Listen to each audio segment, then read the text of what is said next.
about the students in our classrooms, what are the most important considerations in designing effective school-based programs for students with autism?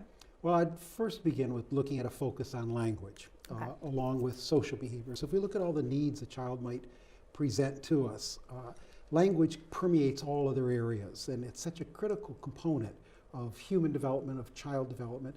And obviously one of the hallmarks of autism is impaired social communication skills. And that's such a major deficit. If you can't communicate with other people, the tendency to figure out other ways to communicate. That is, if you can't ask for what you want or need, negative behaviors can serve that same function. And those negative behaviors often get reinforced, but they have a communicative function. If I want to get a particular toy and I learn to scream to get that toy, screaming is just as good as can I have the toy for the child. And so when you're designing and setting up a program in a classroom, we like to have as much of a language-based environment for a child as possible. That is, language and social skills can permeate a wide variety of other activities, self-care skills, self-help skills, play skills, social interaction with peers, not to mention its role in upcoming academics and so on. So that's a pretty key part.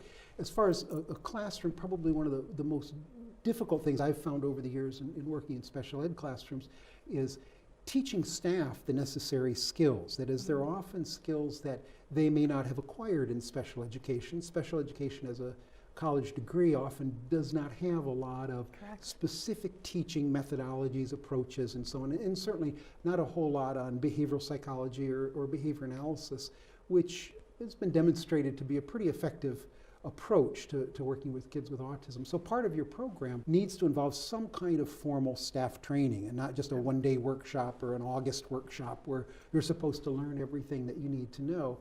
There needs to be not only kind of classroom type training, if that's possible, but hands-on training in terms of monitoring sessions. That is, in working in classrooms, probably the best feedback for staff I find is live with a child. The best way to learn about prompting, fading, shaping, and some of the procedures is to do it live. We can learn about the definitions in a classroom kind of arrangement, which is important.